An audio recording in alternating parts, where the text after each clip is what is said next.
It's a beautiful Friday night in Cidade de Santa Cecilia, a quiet town nestled among the lush rolling hills of northern Brazil. The warm air carries the rich aroma of grilled meats and burning wood, a scent woven in the heart of the community. Laughter drifts through the streets, mingling with the rhythmic pulse of samba music. Strings of lights sway gently overhead as families gather beneath them. Seated at long wooden tables set out by the church, it's a night of joy, of unity, an annual celebration of faith and fellowship, hosted in the church square.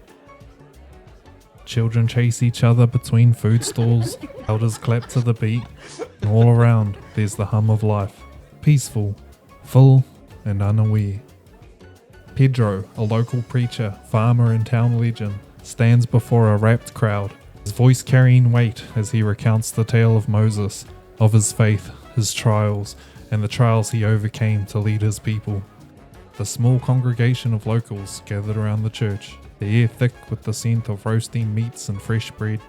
The evening hums with the sounds of children's laughter, their shrieks of joy mingling with the playful buzz of games scattered across the open space. Families cluster around well-lit tables, their faces glowing and dreaming aloud of futures yet to come. Twinkling lights dangle above the crowd, casting soft shadows across the cobblestone ground, while a bonfire crackles and roars in the centre, throwing flickers of red and gold into the air. As the night wears on, families with their bellies full and children's eyes heavy with sleep begin to head home, but many linger, unwilling to let go of the warmth of the night, still caught up in the joy and fellowship of the church's celebration. Pedro sits back, surrounded by a small group of locals, the last remnants of the night celebration still echoing softly around them. He chuckles quietly, his smile spreading as he listens to a friend struggle with the lyrics to a familiar song, the words tumbling out in a mix of missteps and laughter. The soft glow of the dim lights around them casts long shadows, and the cool evening breeze carries the faint scent of wood smoke and earth. It's been a successful day, followed by a night full of joy and connection. Pedro lets out a content sigh, the weight of the world feeling light for a change. How could life possibly get any better than this, he wonders, watching the firelight flicker and listening to the carefree chatter of those around him. Pedro's gaze drifts towards the distant mountains, his mind wandering as he takes in the calm of the evening. Then something catches his eye. A peculiar green light suddenly erupts from the horizon, cutting through the night sky like a jagged streak. Is that fireworks? He muses to himself. The moment the thought forms, he knows something feels different. The light doesn't flicker or fade, it remains steady, growing larger and more intense with each passing second. It hums low, an almost imperceptible vibration in the air. It sends a strange shiver down his spine. The light spreads, illuminating the dark landscape in the eerie glow. Its presence subtle enough not to grab immediate attention, but undeniable once noticed. As the brightness intensifies, Pedro's heart begins to race, an unease creeping into his chest. The ground beneath Pedro's feet begins to tremble, sending a ripple of panic through the crowd. A few people spring to their feet, instinctively moving toward more open areas, their voices rising in nervous chatter. Pedro's mind races, recalling the old tales of landslides and earthquakes that had shaken the town in the past. He exhales, pushing the worry down, and steps forward to steady those around him. His voice rises above the growing unease, calm but firm. Be calm, everyone. Our region has seen events like this before. He forces himself to look once more towards the mountains. What he sees takes his breath away. The green light now pulses, synchronized with the tremors, its eerie glow bathing the land in a surreal, almost unnatural hue. Suddenly, the power flickers and dies, plunging the town into darkness. The air, already charged with tension, feels even more oppressive, a strange, unnatural humming through the night.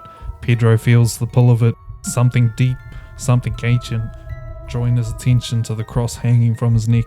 It is a finely crafted rosary, one that has been passed down through generations of his family. As his fingers curl around the beads, they begin to thrum softly in his hand, as if alive. Chill crawls up his spine, and a mix of dread and curiosity floods his mind. What is happening? He whispers to himself, his voice barely audible over the rising wind. The hairs on the back of his neck stand on end. As he feels the weight of the moment settle in, he raises his hand together in prayer, his fingers trembling slightly as he bows his head. As his eyes snap open, they shine with a blinding white light, the glow radiating like a beacon in the darkened night. His voice deepens, resonating with power that seems beyond his own. Be quiet within me, for I am your God, your only Redeemer. You must quiet your hearts at all times and live within me. I am your rock, your buttress. Have no other mind, but rely on me with your whole heart, and I certainly appear to you. I am your God.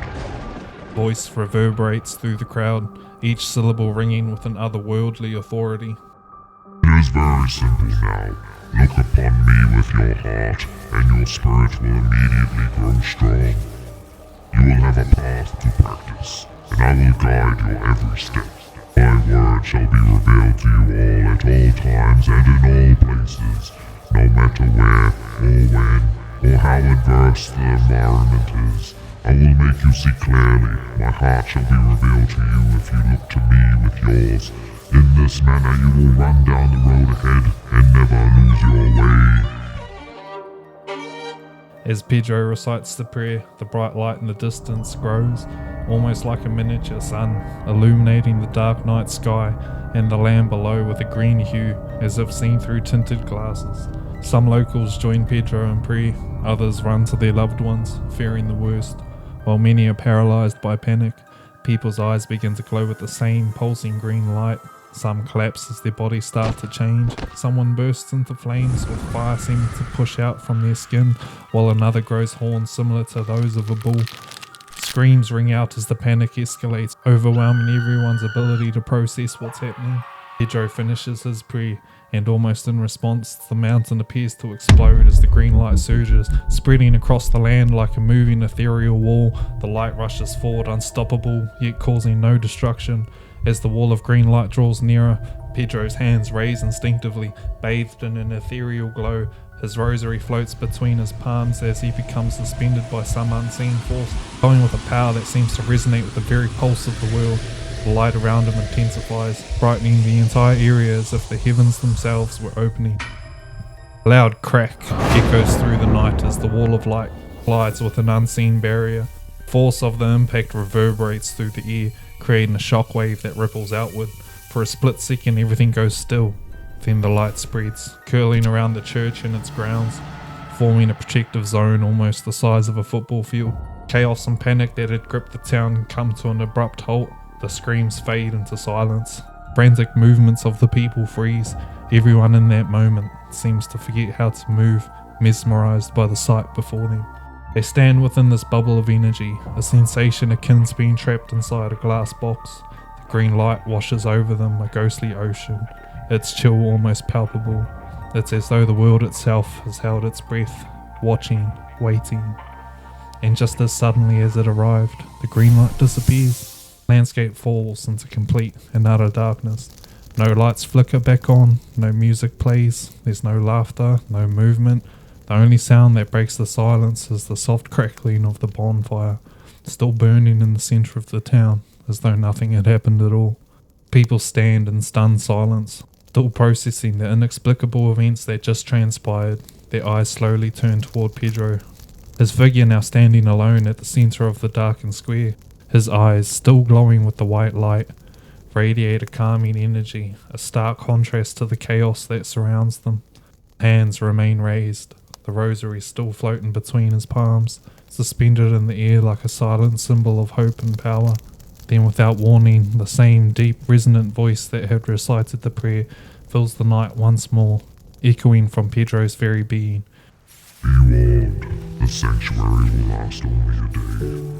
At midnight tomorrow, this protection will end, and those who wish you harm will be able to reach you.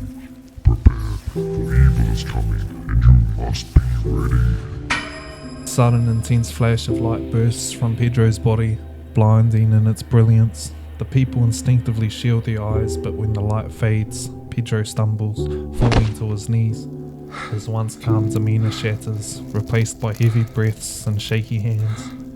He stares down at his rosary, now lying gently in his palm, as if it has returned to him from another world. A shiver runs down his spine, and a bead of cold sweat drips from his forehead. his face now pale with the weight of what he's seen. He looks up at the crowd, worried eyes fixed on him, fear etched into every face. The night celebration now feels like a distant memory, replaced by the overwhelming presence of something dark on the horizon. Standing up slowly, Joe tries to steady himself, but his voice betrays him. I have been shown terrible things. Great evil has come, and it is near. Start gathering everyone and prepare yourselves. I have been told much, and we must act quickly.